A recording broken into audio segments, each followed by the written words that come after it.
Así que yo le voy a invitar a usted a abrir la palabra de Dios en el Evangelio de Juan, capítulo 19, versículo 30. Y dice así la bella, la hermosa y la inalterable palabra de Dios. Cuando Jesús hubo tomado el vinagre, dijo: consumado es. Y habiendo inclinado la cabeza, entregó el Espíritu. Que el Señor bendiga esta porción de su palabra.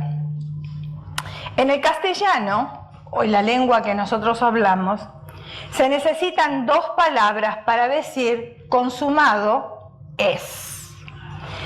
En hebreo se necesita una sola palabra, y en hebreo consumado es se dice de esta manera: tetelestai. Eso es en hebreo, que significa consumado es.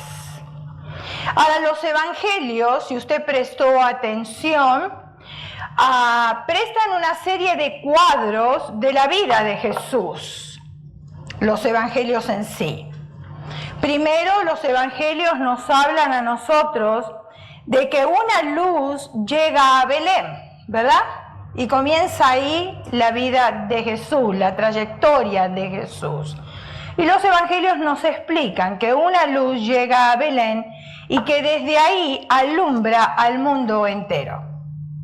Años más tarde, los evangelios también nos dan a conocer a nosotros, nos muestran el poder de Jesús ahora de una manera diferente, sanando enfermos, muertos vueltos a la vida, multitudes alimentadas milagrosamente, pecadores restaurados por sus sabias palabras, las palabras de Jesús. Pero de repente, después de todo esto, hay un cambio y sucede algo inesperado. Cambia la vida de Jesús. Estos cuadros cambian ahora de colores y se tiñen de colores oscuros. Y ahora el Evangelio nos muestra a nosotros, los Evangelios nos muestran a nosotros, que Cristo va cargando una pesada cruz. Ya cambia el panorama. Ahora ya no es el niño de Belén, tampoco es esa persona milagrosa. Ahora Él está llevando una pesada cruz, en la que más adelante sería colgado. Y sería colgado en medio de dos ladrones. Eso es lo que nos cuentan a nosotros los evangelios. Si usted conoce un poquito de Biblia, sabe a lo que me estoy refiriendo, y si no, lo aprende esta noche. Amén. Ahora, en ese momento, en ese cuadro oscuro de Jesús, cuando Él está llevando la cruz, los evangelios también nos relatan a nosotros que recibe insultos, que recibe burlas, latigazos. Si ustedes recuerdan, los latigazos, los romanos acostumbraban a dar 40 latigazos menos uno, nos dicen los evangelios. Entonces serían 39. Ahora, los latigazos no eran solamente de correas de cuero, sino que los latigazos que usaban los soldados romanos eran unas bolas como de plomo, bien pesadas en la punta. Había como una correa, una bola a plomo bien pesada en la punta con picos. Entonces cada uno de los latigazos rasgaba la piel y hasta la carne de Jesús. Imagínense 39, lo que era soportar cada uno de ellos. Entonces recibe latigazos, recibe puñetazos, recibe también escupitajos en la cara, y finalmente lo escuchamos gritar con las últimas fuerzas que le quedan: consumado es. Esas palabras fueron pronunciadas con mucha intensidad. Y veamos este corto clip.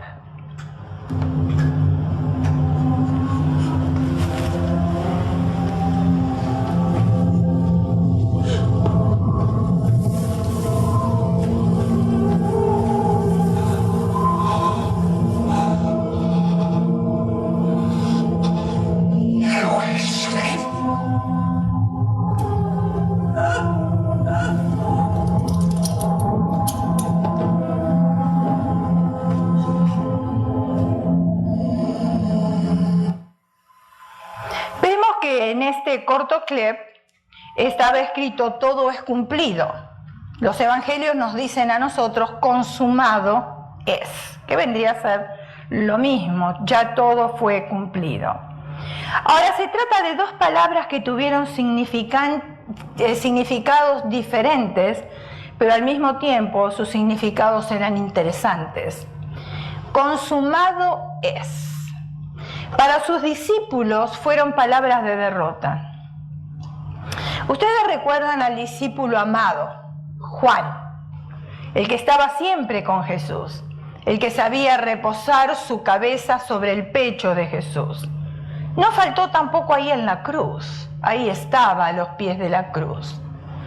Y consumado es una de las 7 palabras que Jesús dijo antes de morir en la cruz. Las últimas 7 palabras. Pero anteriormente a consumado es, cuando él vio a su madre María, cuando vio al discípulo amado, el Señor se dirige a Juan y le dice: hijo, he ahí tu madre.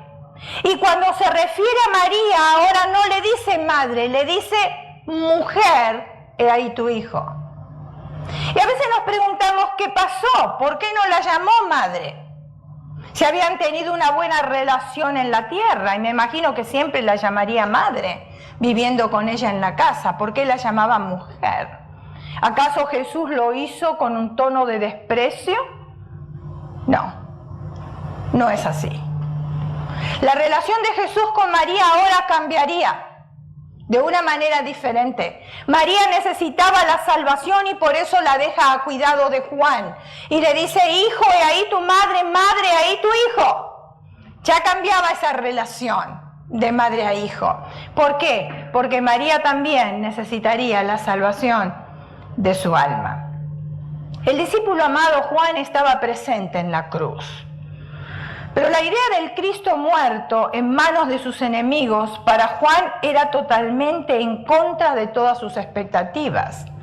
Recordemos que los discípulos no tenían el Espíritu Santo. Habían estado con el Maestro 3 años y medio, habían visto al Maestro hacer milagros, habían escuchado sus sabias palabras, habían visto su comportamiento, lo conocían de cerca.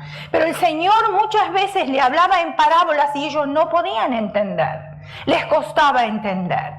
Ahora nosotros leemos la Escritura y quizás pensamos: bueno, pero ¿cómo puede ser que los discípulos, estando cerca de Jesús, no entendían? ¿Y cómo puede ser que Juan, ahora en ese momento, al ver a Jesús crucificado, tenía una expectativa totalmente diferente?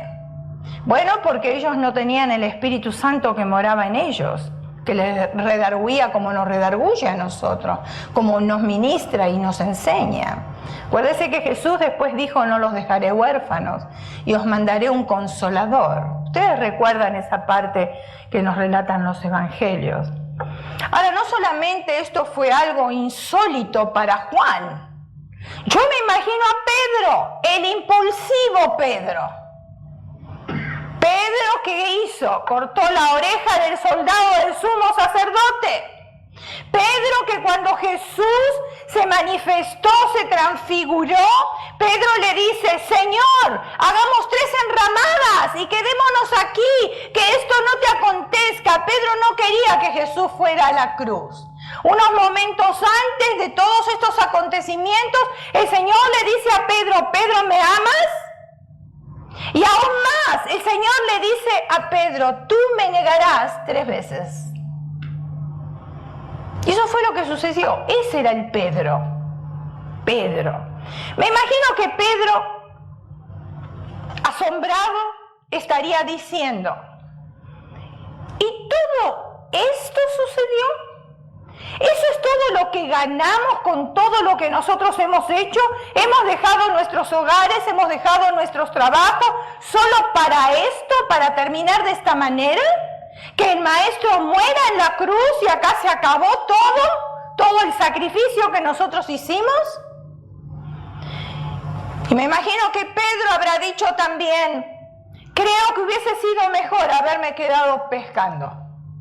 Por eso después él volvió a lo que sabía hacer, y era la pesca. Cuando ya el Señor no estaba, Él volvió a lo que sabía hacer. Ahora no lo podemos criticar a Pedro, porque yo me pongo en el lugar de Pedro.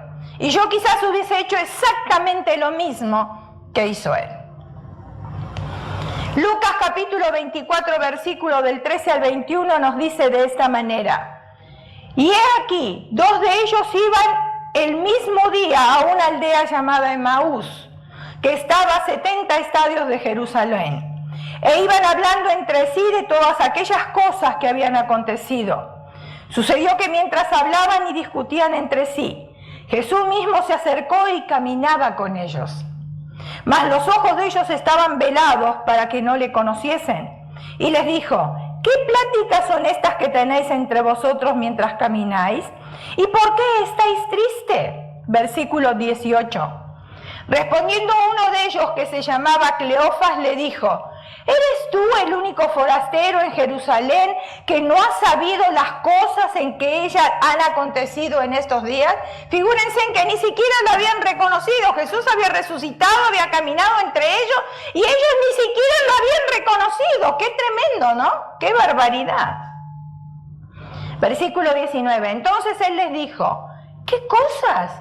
Y ellos le dijeron de Jesús Nazareno, que fue varón profeta, poderoso en obra y en palabras delante de Dios y de todo el pueblo, y cómo le entregaron los principales sacerdotes y nuestros gobernantes a sentencia de muerte y le crucificaron. Pero nosotros esperábamos que Él era el que había de redimir a Israel. Ahí está. Y ahora, además de todo esto, hoy es ya el 3er día que esto ha acontecido. En esta palabra nosotros podemos notar que sus voces estaban indicando un poco de amargura, como que ellos estaban esperando algo diferente. Ya murió hace 3 días, ahora imposible que suceda algo, no sucedió anteriormente, ya no va a suceder. Me imagino que entre ellos dirían esas palabras. Y también ellos dirían: teníamos grandes sueños, grandes esperanzas, pero ahora todo se ha ido. Nos hemos quedado absolutamente sin nada. No hay nada que hacer. Si algo iba a suceder, ya es demasiado tarde porque pasaron 3 largos días. Consumado es esa palabra tan poderosa, tan potente. Para los discípulos eran palabras de derrotas. Se sentían como si lo hubieran apostado todo por Jesús y lo hubieran perdido absolutamente todo. Para los discípulos fueron palabras de derrota. Para los enemigos de Jesús, consumado es, fueron palabras de rendimiento. Fíjense en la diferencia. Para los discípulos fueron como palabras de derrota, para los enemigos fueron palabras de rendimiento. Cuando nosotros leemos la Biblia, descubrimos que cada paso en la vida de Jesús era una batalla a muerte con Satanás. Satanás movió a Herodes a que mataran a todos los niños de Belén. Ustedes recuerdan cuando los magos llegaron para ver al rey de los judíos. Ellos venían del oriente siguiendo la estrella y justamente llegan hasta Herodes y le pregunta que dónde estaba el niño porque ellos habían venido a adorarle.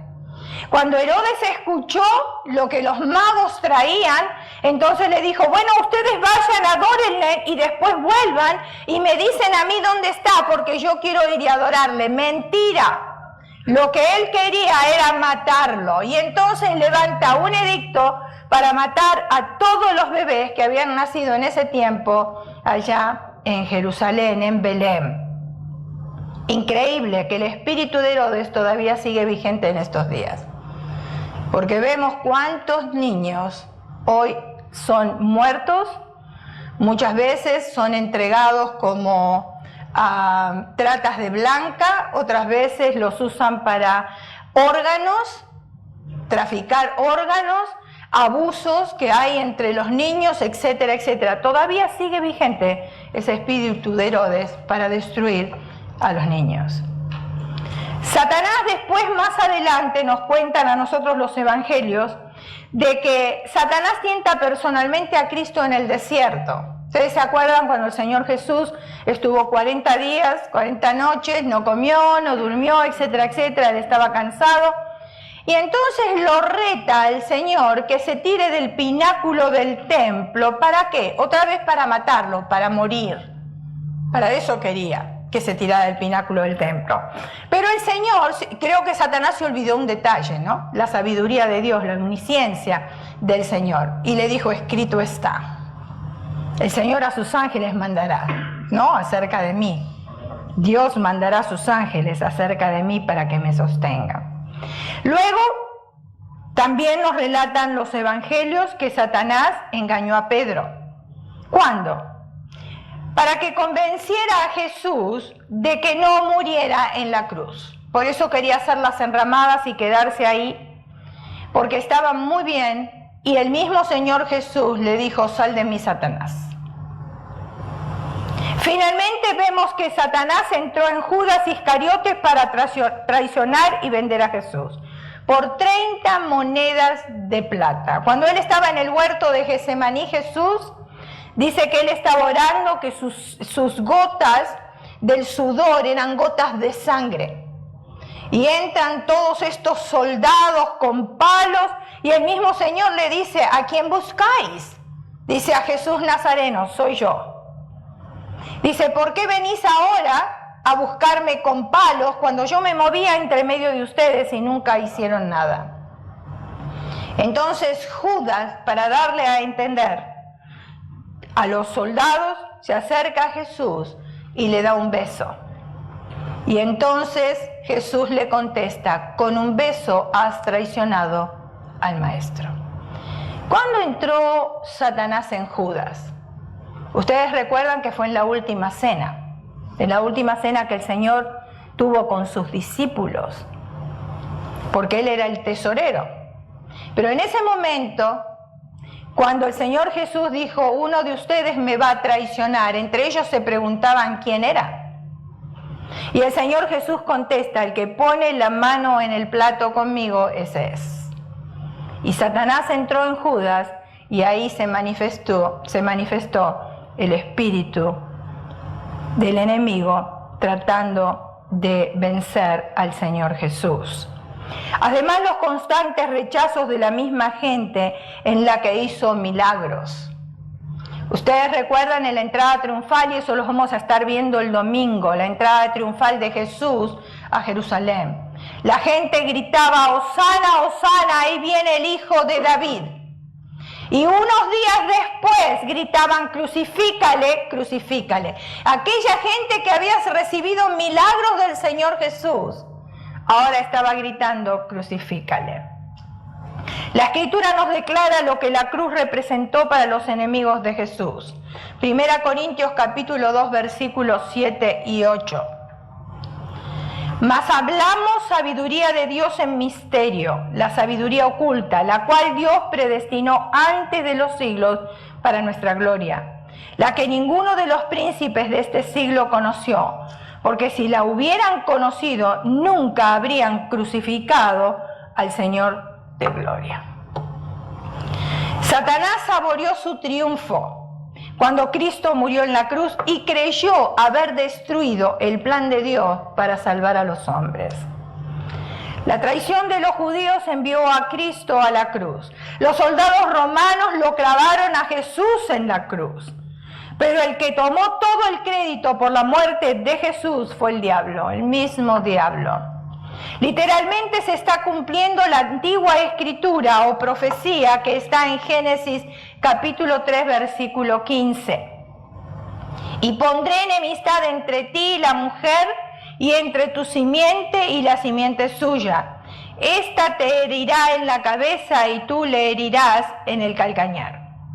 A veces como que hay un trabalenguas en este versículo, ¿verdad? Y está un poquito difícil de entender.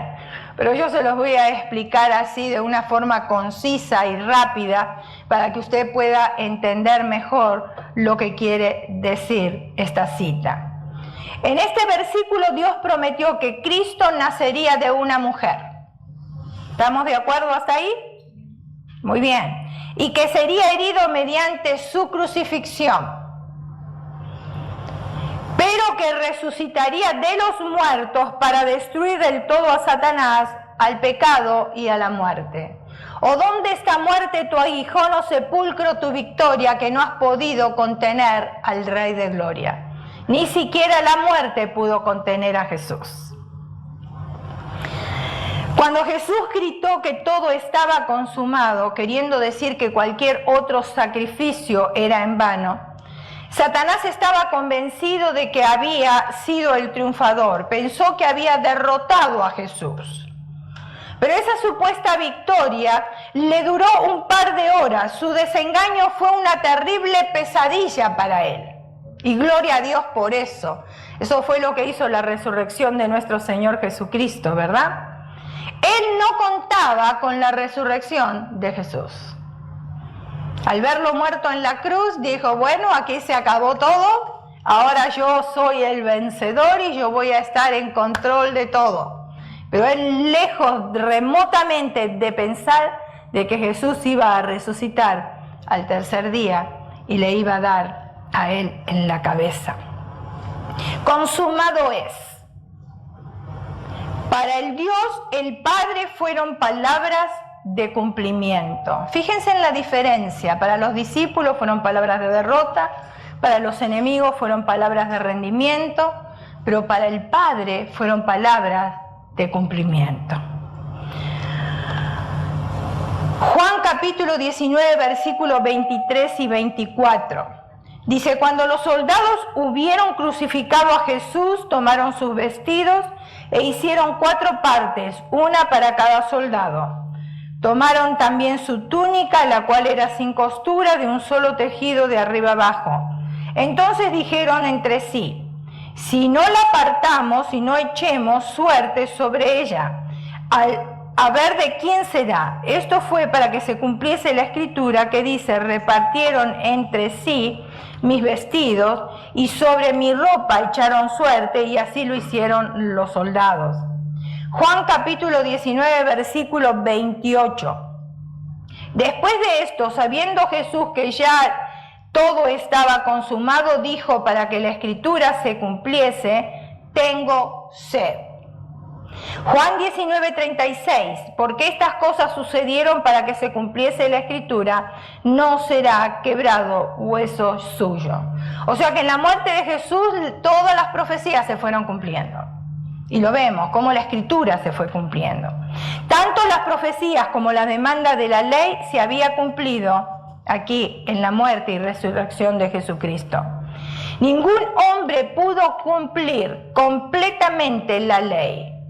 Jesús fue el único que llevó una vida plenamente recta ante los ojos de Dios. Consumado es significa que no se puede hacer nada más para asegurar la salvación de los pecadores. Ya está todo hecho. Jesús llevó todos nuestros pecados en la cruz del Calvario. Él se hizo maldito por cada uno de nosotros. Él no merecía estar ahí. Usted y yo teníamos que haber estado ahí. Sin embargo, Él por amor prefirió pagar un precio grande, costoso, para que nosotros hoy pudiéramos gozar de la salvación y de la vida eterna. Hebreos capítulo 10, versículo 11 y 12.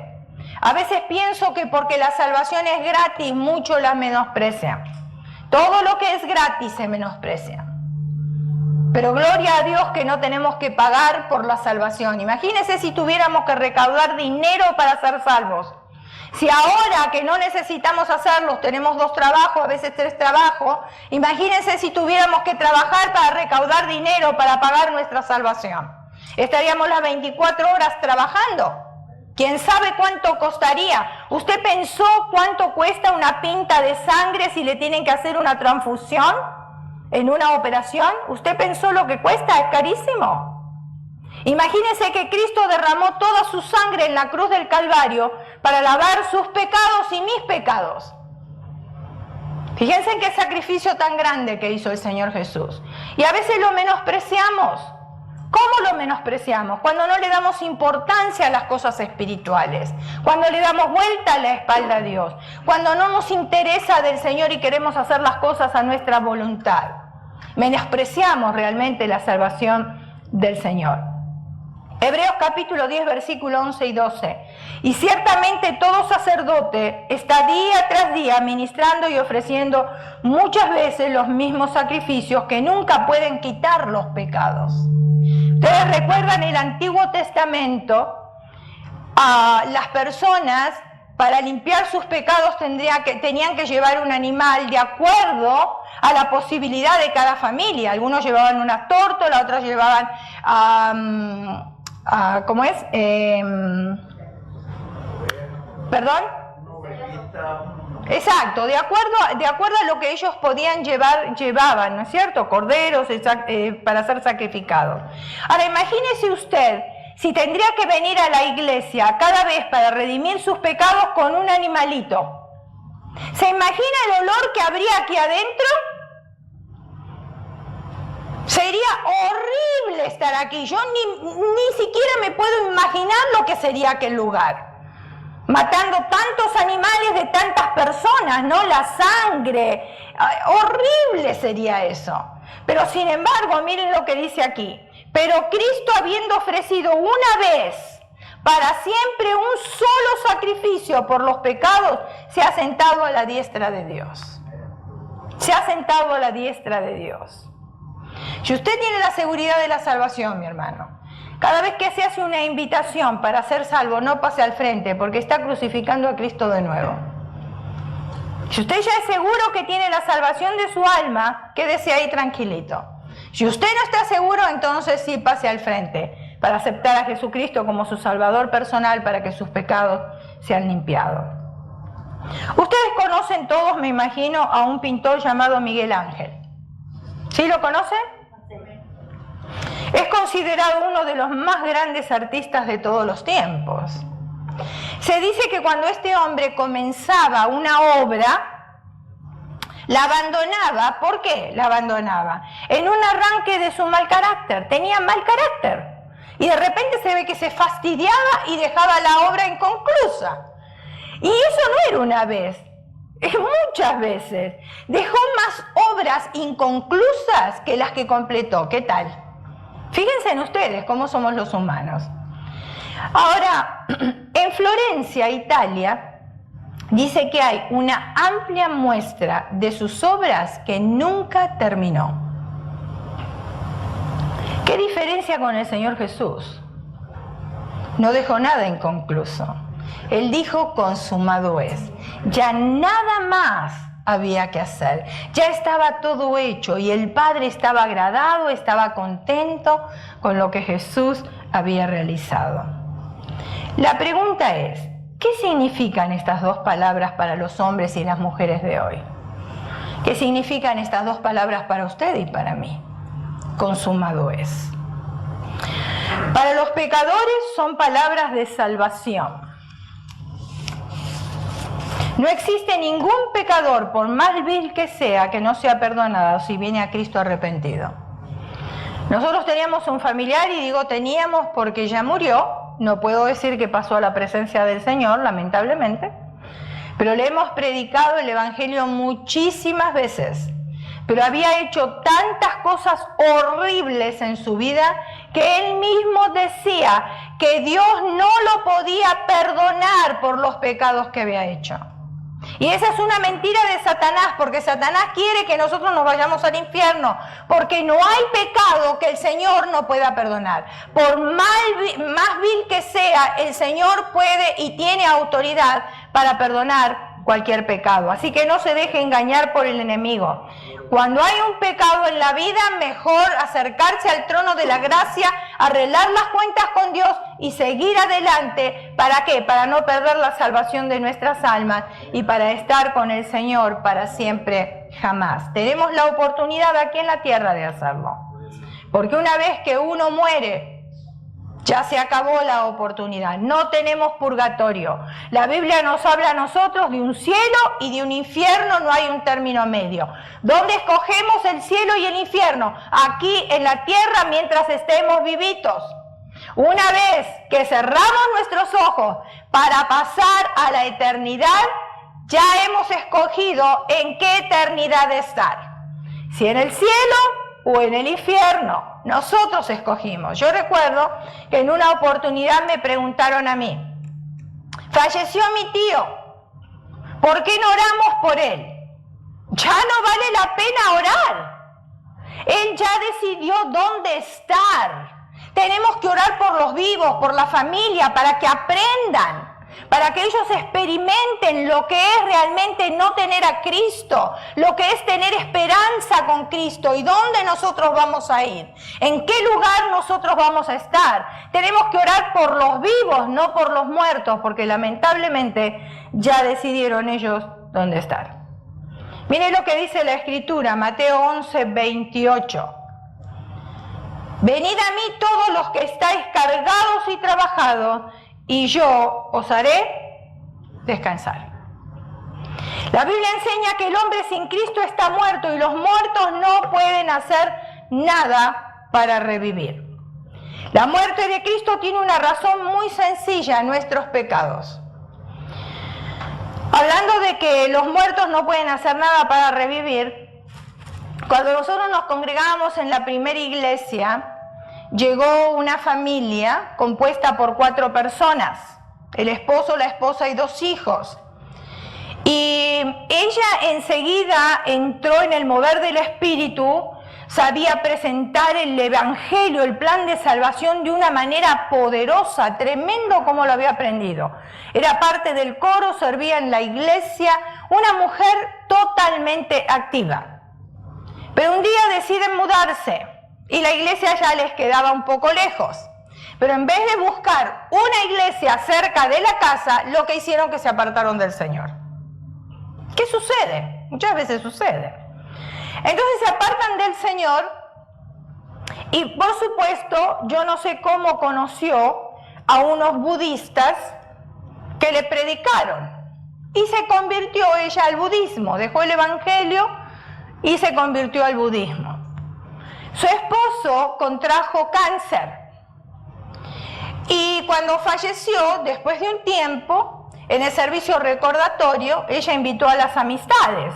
Nosotros éramos parte de esas amistades, pero amistades evangélicas.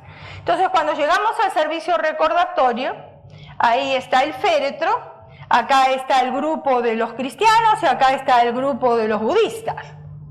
Lo interesante fue que de repente yo escucho que uno de los amigos budistas se acerca a ella y le dice esto: no te preocupes que tu esposo falleció. Mira, cuando llega un perro y se para en la puerta de tu casa, es tu esposo que te vino a ver. Imagínense ustedes, use un poco el sentido común. Somos creados a la imagen y semejanza de Dios en vida y después nos convertimos en perros, en animales. Hasta es ridículo pensarlo, ¿no es cierto? Esa es la reencarnación, porque ellos sí creen en la reencarnación. Entonces le decía, cuando un pajarito te toca la ventana, es tu esposo que viene a saludarte. Ahora resulta que en mi casa, todos los veranos, un pajarito viene a tocar la ventana. Todos los veranos. En invierno desaparece. En el verano, esa es la ventana preferida. A esa ventana va verano tras verano, verano tras verano. Entonces yo le dije a mi esposo, menos mal que estás vivo, porque si estuviera muerto estaría pensando que me vienes a saludar. A ver qué estoy haciendo yo en la casa, ¿verdad? Con esa manera de pensar. Imagínense ustedes. ¡Qué tremendo! O sea que a veces somos seres humanos y parece que no tenemos un poco de raciocinio y sentido común en aquellas cosas que nosotros estamos pensando. Pero no termina ahí. Yo recuerdo que mi suegro, él acostumbraba cuando se sacaba los zapatos, los ponía los dos juntos porque dicen que si los ponía separados a la noche se extrañaban. O los trajes, la ropa, las tenía que poner juntas porque se extrañaban. Entonces, es algo increíble, ¿no? Ahora, imagínense ustedes que los muertos no pueden hacer nada para revivir. Y la muerte de Cristo tiene una razón muy sencilla, que son nuestros pecados. No fue otra cosa más que nuestros pecados lo que lo llevó a Cristo a la cruz. Muchas veces nosotros decimos, sí, pero la gente gritaba, crucifícale, crucifícale. Los romanos lo crucificaron. Estoy de acuerdo con todo eso. Pero Jesús fue a la cruz, ¿por qué? Porque Él quiso ir. Él puso su vida por cada uno de nosotros, porque era la manera que nosotros íbamos a tener salvación. Así que no fueron tanto los clavos lo que lo llevaron a Jesús a la cruz, sino fueron sus pecados y los míos. No estábamos en aquel entonces, no estábamos en esa escena del Calvario, pero sin embargo nuestros pecados de todas maneras fueron pagados en aquel momento. Los pecados suyos, los míos, los de mis hijos, los de mi nieto y aún los que han de venir de generación a generación hasta que el Señor venga otra vez a buscar a su iglesia. A esto no lo digo yo, lo dice la Escritura. Consumado es, son palabras que indican que no hay nada que el hombre pueda hacer para salvarse a sí mismo.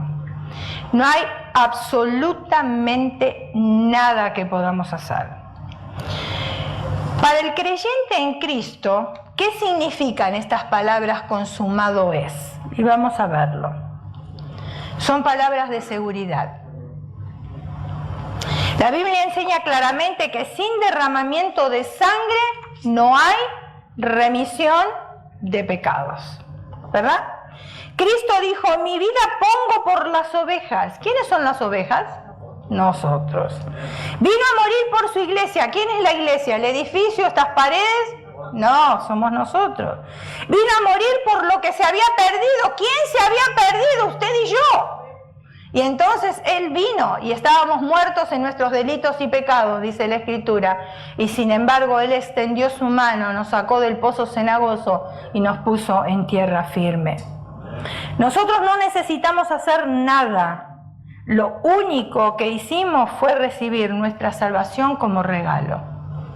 Qué interesante, ¿no? Yo sé que hay iglesias que enseñan, especialmente a las mujeres, que no se debe cortar el cabello, que no se deben pintar las uñas, que las uñas se las deben cortar, no se puede usar uñas largas. No se debe usar pantalones, no se debe usar maquillaje, no se debe usar aretes, no se debe usar pulsera o observar ciertos ritos. ¿Por qué? Cuando nosotros manifestamos todas estas cosas, estamos diciendo que la muerte de Cristo en la cruz no fue suficiente. Que es la muerte de Cristo en la cruz y si yo no me corto el cabello, que tengo la salvación. ¿Sí me está entendiendo, verdad? Que es la muerte de Cristo en la cruz y si no me pongo pantalones, que tengo la salvación. Y cuando la Escritura dice consumado es, todas las otras cosas no tienen nada que ver con la salvación. En una oportunidad, estando aquí en esta iglesia ya hace muchísimos años atrás, yo estaba dando una clase de bautismo, una de las hermanas que estaba recibiendo la clase era nueva, y entonces en la clase ella misma manifiesta y dice, hermana, había un grupo de hermanos, había mujeres también y había hombres. Y entonces me dice, hermana, mire, yo en el mundo usaba las uñas largas y me las pintaba de rojo. Pero ahora que acepté a Cristo como mi Salvador personal, ya no me las pinto y me las corté. Entonces le dije, muy bien, hermana, si el Espíritu Santo a usted le indicó que lo haga de esa manera, usted tranquilita, obedezca al Espíritu Santo, pero no venga aquí a la iglesia a hacer doctrina y decir que las hermanas que tienen uñas largas y pintadas de rojo son viles pecadoras. ¿Sí me está entendiendo? Nada tienen que ver las uñas con la salvación. Lo que importa, hermanos, es la actitud del corazón, tener un corazón circuncidado. En aquel entonces los hombres se circuncidaban, ¿ustedes se acuerdan? ¿Qué? Ahora, ¿cómo hacemos nosotros? Eso era parte de la ley, nosotros no lo estamos cumpliendo bajo la gracia, pero sí tenemos que tener nuestro corazón circuncidado, porque ¿de qué me sirve a mí que yo tenga las uñas cortas y tenga las uñas sin pintar y tenga odio, resentimiento y amargura en mi corazón y me siente en la misma iglesia con un hermano y no le pueda hablar? Aleluya. No me sirve para nada. Para nada me sirve. Esas son cosas fabricadas por los hombres. El oído yo lo tengo que tener circunciso. ¿Por qué? Porque cuando yo vengo acá, en vez de distraerme y mirar a ver quién vino, quién no vino, quién faltó, quién no faltó, qué se puso, qué no se puso, mejor yo tengo que circuncidar mis oídos y escuchar la palabra de Dios. Y si la palabra de Dios que en ese momento se está predicando me molesta, dele gracias a Dios porque el Señor tiene la gracia sobre su vida, le quiere restaurar, no quiere que se pierda y está hablando para que usted arregle las cuentas con Él. Pero no se ofenda si la palabra le molesta. En toda predicación, usted va a recibir y otras cosas las va a desechar porque no las necesita. Toda predicación es igual. Lo que no necesita, deséchelo, no se preocupe. Pero lo que sí le toca, entonces que el corazón esté circuncidado para que yo pueda recibir esa palabra y ser restaurado por el poder de Dios y tener buena comunicación con el Señor. No me sirve a mí no ponerme pantalones ni falda larga ni dejarme el cabello por aquí abajo. Pues yo he tenido experiencias de tener consejería con mujeres que se visten de esa manera y tienen hijos con diferentes hombres. Amén. Entonces, ¿de qué le sirve? No le sirve de nada. Es un corazón contrito y humillado que el Señor no desprecia. No es lo que nosotros nos ponemos. Por eso la Escritura dice que el hombre mira lo que está delante de sus ojos, pero Jehová mira el corazón. Y por supuesto, una mujer piadosa no va a venir escandalosa vestida en la iglesia. Eso ya lo sabemos. Cae de maduro. Amén. Pero cuando tanto se predica y se machaca sobre lo mismo, que si el cabello corto te vas al infierno, que si los pantalones te vas al infierno, que si esto te vas al infierno. Venimos a ser religiosos y no tenemos nosotros una relación con Dios. Porque déjeme decirle algo, si hay una persona, una hermana en Cristo que está en pantalones y ese día recibió lo que el Espíritu Santo le estaba dando y esa persona está arrepentida, está postrada en el piso, pero hay otra que tiene el cabello largo, tiene las faldas hasta el piso, pero no está arrepentida, ¿a quién cree usted que Dios va a mirar con agrado? ¿A la que tiene un vestido largo? Por supuesto que no, sino la que tiene un corazón arrepentido. Por eso cuidado con hacer doctrinas de aquellas cosas que nosotros creemos que son doctrinas. ¿Amén? Muy bien. Algunos cristianos nunca están seguros de su relación con Dios, por eso viven atrapados por el desánimo. Se olvidan que por medio de Cristo han sido hechos aceptos en el amado. ¿Qué significado tiene para usted hoy las palabras de Cristo consumado es? Es para que reflexionemos año tras año, cuando llega esta época del año. Es la época más importante en la historia del cristianismo, para nosotros los cristianos. ¿Por qué? Porque hubo un nacimiento, si bien es cierto, porque sin un nacimiento no podía haber una muerte. Pero había un propósito, un plan de Dios para la redención del mundo entero. Entonces es muy importante que nosotros reflexionemos en estos tiempos lo que Jesús sufrió en la cruz. Es increíble, yo escogí busqué un material y ahí en el material explica claramente lo que es el sufrimiento de la crucifixión. Y todo lo que dice el material a mí me dio escalofrío de lo que se sufre. Porque nosotros lo vemos como película, pensamos que es una película, no lo hemos sufrido nosotros, pensamos que Él era Dios y de todas maneras no le dolía. Sin embargo, no fue así. A Él le dolió de la misma manera que nos hubiese dolido a nosotros si estábamos ahí clavados en esa cruz. ¿Sabe lo que es estar ahí clavado? ¿Horas? Es horrible, horrible cómo se desprenden los vasos sanguíneos, cómo empieza a acelerarse el corazón, cómo dan ataques cardíacos y un montón de otras cosas que comienzan a funcionar dentro del organismo. ¿Por qué? Porque el organismo no está preparado para una cosa como esa. Por eso decía que maldito es el que es colgado en un madero. Por eso tenemos que hacer reflexión, hermanos. Durante todo el año, no solamente esta época del año, ¿a quién estoy sirviendo yo? ¿A quién amo yo? ¿A quién amo? Por eso tenemos que tener una vida, hermanos, de excelencia, no una vida mediocre. Porque una vida mediocre no exalta el nombre del Señor Jesucristo y estamos diciendo que todo el sacrificio que hizo no es demasiado.